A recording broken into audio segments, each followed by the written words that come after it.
TV Menorá apresenta Janela do Céu. Inicia na TV Menorá um programa com entrevistas. Janela do Céu.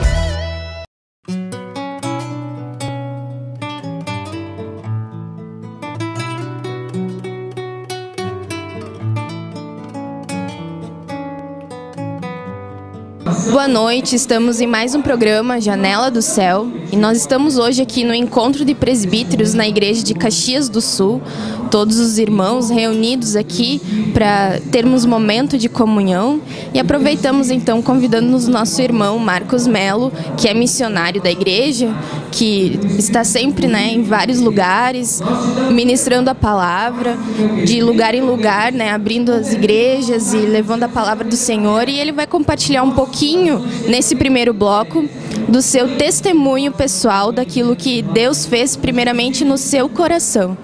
E depois, com certeza, tem várias experiências. Tudo bem, irmão? Tudo bem. Uma boa noite a todos, É uma alegria poder participar mais uma vez desse programa da Casa do Senhor. E eu tenho assim como um testemunho que eu gostaria de compartilhar, assim, que Deus tem feito na minha vida, na minha casa, na minha família, a respeito assim da proteção de Deus, e da provisão que Deus traz para todos aqueles que realmente tem uma motivação no seu coração de servir ao Senhor, com temor e tremor. Já há alguns anos a gente está nessa caminhada como missionário, como a irmã falou, de cidade em cidade ali, trazendo esta verdade que a gente recebeu do Senhor já desde a época de Cachoeira, Faz em torno de 15 anos que a gente está nesse caminho, eu e a minha esposa.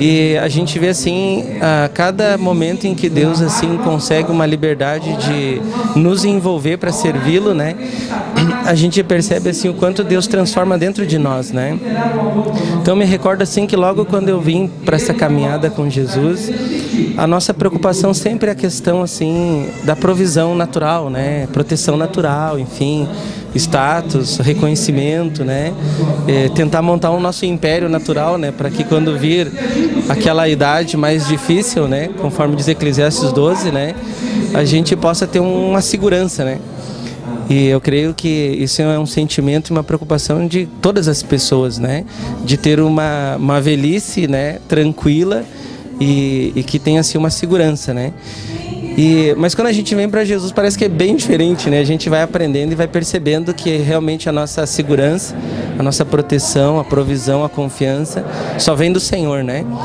Então no início da minha caminhada, lá 15 anos atrás, lá no finalzinho de 98, a gente começou essa caminhada com o Senhor.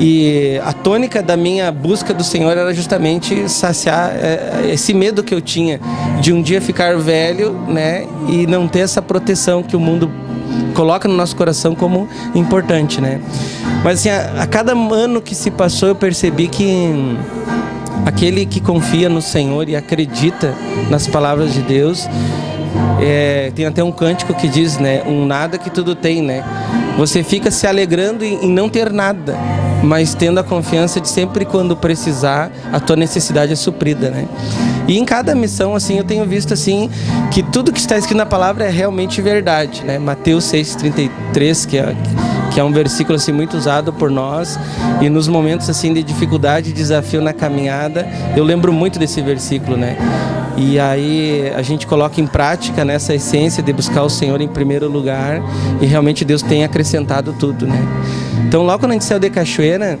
na primeira missão que a gente foi em Pelotas, a princípio foi só eu, a minha esposa e uma garotinha de 5 anos, a Júlia, E aí lá em Pelotas mesmo Deus multiplicou a família, Veio um casal de gêmeos. E é bastante preocupante você ir para uma missão, para um lugar onde praticamente não tem nada estruturado ainda, Às vezes tem um grupo familiar, 2 grupos familiares, como o que tem ocorrido em todas as missões que a gente fez. E a gente vê assim que realmente tem que confiar só no Senhor, Porque o pai fica preocupado com os seus filhos, o marido com a sua esposa, porque é o encargo do cabeça do lar prover e proteger todas as necessidades espirituais e naturais. E de repente tu se depara numa situação que você não pode contar ali com a economia local, você não pode contar com um parente, você não pode contar com nada, a não ser com o joelho dobrado, Então eu louvo o Senhor assim, porque nessa caminhada, eu e a minha esposa, a gente tem tido muitas experiências de joelho dobrado, né? E a gente vê que Deus realmente é muito real, verdadeiro, e Ele supre tudo mesmo, né? Eu tenho várias experiências assim de muitas vezes a gente pensar, né, num recurso que seria bem-vindo para uma determinada área da nossa vida, e o próprio Deus mesmo forja situações, e sem muitas vezes a gente pedir, né, em oração, Deus vem e sacia a nossa dificuldade. Com certeza é um desafio, né, para todos nós confiarmos, né, em algo que nós apenas não é algo palpável, né? E realmente essa é a verdadeira fé, né? Nós estarmos firmados na rocha que é Cristo e não amparado pelas coisas naturais, porque o Senhor tem nos provado, né, que também essas coisas que nós confiamos, né, na economia, no banco, no sistema econômico, essas coisas também falham, né, e essas coisas são falhas, mas o Senhor, Ele nunca falha conosco, né, e toda vez que Deus traz esse convite e convoca, né, uma família, Ele com certeza Ele tem ali todo o amparo, né, para que todos nós possamos desenvolver o trabalho no Senhor. E Deus precisa provar a nossa fé, né, em várias áreas, para ver se nós estamos confiando mais em nós mesmos, né, nos amparos naturais ou no próprio Senhor, né. Realmente assim, eu tive momentos assim nessa caminhada, na missão, que são verdadeiros vales que se tem, né? Mas realmente são provações que Deus permite, e eu creio que faz parte, né, dessa preparação e transformação do nosso coração, de acrescentar fé no Senhor Jesus, né? Então assim, eu me lembro assim, eu sempre conto esse testemunho, porque em terapia mesmo a gente ouve muitos irmãos se queixando na questão financeira, né? Que trabalham, estudam, são pessoas que têm canudos, são formados, e de repente todo o labor dele, todo o esforço dele, às vezes não dá para pagar nem a própria subsistência natural, né? E eu me recordo assim que lá em Pelotas, era numa sexta-feira, e tinha faltado tudo. Sabe aquele dia que falta tudo? Falta gás, falta arroz, falta feijão, falta leite, falta tudo, né? E naquele dia assim, eu pensei assim, vou ligar pro irmão Sérgio, né? É fácil, né? O irmão é uma bênção, né? Certamente não nos negará e nunca nos negou nenhuma provisão. E aí eu pensei, não, mas não vou ligar para ele. Vou ligar para minha sogra, aposentada do banco, ganha bem. Aí eu, não, mas não vou ligar para minha sogra. Vou ligar para minha mãe, aposentada também, ganha bem. Não vou ligar. E o Senhor me levou naquele dia, eu nunca me esqueço, porque é um testemunho assim que foi predominante para eu ver que realmente Deus existe. Foi uma das primeiras experiências que eu tive assim em missão, de realmente confiar em tudo aquilo que eu ouvia nas mensagens do irmão Sérgio em Cachoeira, nas escolas missionárias, né, de missionário que ele fez em Cachoeira com a gente, que ele sempre falava na questão da fé, né, porque o missionário, para ser provado e aprovado, ele tem que ter essa experiência com o Senhor. Então naquele dia faltou tudo. Aí eu me queixei para a Neuza, né? E a Neuza, né, sem saber muito o que fazer, né, certamente foi orar. E aí eu me lembro que eu fui assim pro altar e dobrei meu joelho e comecei a falar com Deus, assim, sabe? E como é importante, assim, que quando você tá numa dificuldade, você fala com Deus sem religião. Porque aquilo é muito espontâneo, aquilo é muito real, é uma experiência viva. E não me queixando, mas pedindo assim para que Deus mostrasse para mim a provisão dele, né? Era assim os primeiros 2, 3 meses de caminhada. E aí Deus chegou e disse para mim assim, é muito importante, muito interessante, e foi importante para mim naquele dia essa experiência. Deus chegou e disse para mim assim, ó, vai lá no gasofilácio. E a igreja estava montada, tinha 120 cadeiras, tinha bateria, tinha tudo montado, mas não tinha povo, né? Tinha só um casal e meio. E aí o Senhor disse assim... Tinha um casal e meio. Tinha um casal e mais uma irmã, então era um casal e meio. E 120 bancos ali, né? Aí o Senhor disse assim, vai lá no gasofilácio. E aí eu disse assim, Senhor, mas aí no gasofilácio não tem nada lá, porque não tem programa na igreja. Praticamente um casal e meio, né, de ovelhas, né? Não tem. Aí o Senhor disse assim, eu te mandei, vai lá no gasofilácio.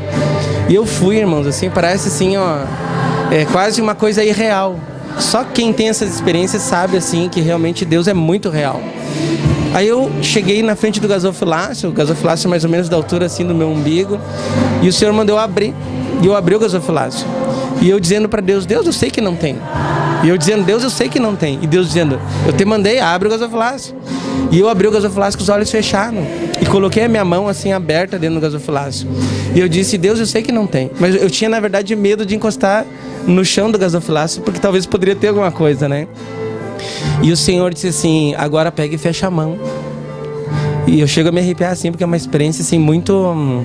Eu até um pouco me emociono assim, porque eu vejo assim como Deus é muito real, assim, irmão, sabe? E aí eu fechei as mãos assim, irmãos, e materializou uma nota, sabe? E aquilo para mim foi tão importante, porque assim que Deus realmente, Ele protege, Ele cuida daqueles que, mesmo na ignorância, muitas vezes, sem muita cultura espiritual, mas o Senhor vê que há motivação no coração, mesmo errando, mesmo caindo, mesmo pecando, mas Deus vê dentro do coração daquele servo que há um desejo de servir, sabe? Sem comércio, sem segundas intenções, sem uma motivação errada, né? E quando eu fechei aquela mão assim, irmãos, imagina, isso faz uns 2007 ali, em agosto de 2007, eu fechei a mão, saiu uma nota de R$50 na minha mão no ar, sabe? Eu fiquei tão emocionado naquela noite, assim, sabe? E eu não sabia se eu chorava de alegria ou se eu chorava de tristeza, né? Saí correndo, assim, disse pra Neuza, a Neuza me abraçou, chorou junto, né? E eu não me contentei, liguei pro Sérgio. Sérgio, não pode ser. Aí eu contei a minha experiência por telefone para ele, assim, Sérgio, eu acredito porque aconteceu, mas eu não acredito porque também aconteceu isso. E o Sérgio comentou um testemunho dele uma vez também no telefone, que um dia ele não tinha nem valor para pagar o aluguel, né? Nesse telefonema ele disse assim, não, irmão, isso é real, Deus faz mesmo. E me incentivou, sabe? Esse é o caminho, Deus vai te dar muitas experiências, né? E aí ele me contou uma experiência dele para mim, sabe? Aquilo ficou muito gravado no meu coração. Porque se Deus faz com quem Ele quiser, desde que haja um coração voluntário, né? E aí o Sérgio dizia assim, irmão, uma vez eu fui pagar o aluguel, onde a igreja era no cinema, não sei se a irmã chegou a pegar a época do cinema, e era R$2.500. E aí Deus chegou e disse para ele assim, vai lá pagar o aluguel, meu servo. E aí deu o dia, venceu o dia, ele não tinha o valor. Mas ele em obediência foi, ele chegou na frente da mulher do caixa do aluguel e disse assim, olha, eu vim aqui pagar o aluguel, né? E ele me contando, só que ele não tinha o valor. E aí Deus disse assim, não, pegue e vai pagar. E aí a mulher veio, trouxe o boletinho do aluguel e ficou esperando, né? E parecia que eu via aquela cena, ele falando. Ele olhando para ela, esperando Deus agir, né? Talvez ele pensava na cabeça dele que Deus ia perdoar aquela dívida, né? E a mulher olhando para ele, pensando assim, qual vai ser a reação dele, certo? Ele vai abrir a carteira e pagar, né? E naquele momento, assim, ele sem ter nenhum valor, Deus disse para ele assim, agora tu abre a carteira. E ele abriu a carteira e tinha R$2.500, né? O valor do aluguel, né? Então, entre outras experiências que ele comentou, me recordo. Então, realmente, assim, ó, Deus, irmãos, aquele que se coloca à disposição para servir o Senhor, Deus provê tudo e em abundância, né? A Bíblia mesmo nos deixa essa promessa, né? Que não há nenhum justo que vai mendigar o pão, né? Pelo contrário, nós teremos, assim, o bastante para dar, emprestar e nunca pedir, né? Amém? Realmente, né? Deus nos leva a esses momentos para exercitarmos a fé, né? Sempre compartilho com os irmãos que se a gente tem todas as coisas, a gente não exercita a fé, né? Porque ali é fácil, você tem todas as coisas à tua disposição, tem tudo, então não tem por que orar, colocar o joelho no chão, né? E nossa fé nunca amadurece, nunca cresce se não temos essas tribulações, né? Mas quando nós temos esses momentos de dificuldade, ali nós vemos que Deus proporciona para que nós venhamos exercitar a fé, né? Porque não tinha saída, não tinha o que fazer, né? Deus não dirigiu para recorrer a outra pessoa, tinha que exercitar a fé e confiar no Senhor. Então isso realmente, né, é o que o Senhor tem nos levado. Muitas vezes nós não entendemos as nossas tribulações, mas é porque o Senhor quer agregar experiências, né? Quer nos levar a outro patamar, a amadurecimento espiritual, porque uma coisa nos leva a outra, né? Agora, nas próximas experiências do nosso irmão Marcos, ele já com essa bagagem já vai poder confiar ainda mais, né? Deus vai fazendo isso para que nós possamos cada vez mais estar sendo progressistas, né, na vida espiritual com o Senhor. Então nós vamos fazer um breve intervalo e nós já voltamos com mais experiências do nosso irmão na missão. Que Deus abençoe. Janela do Céu.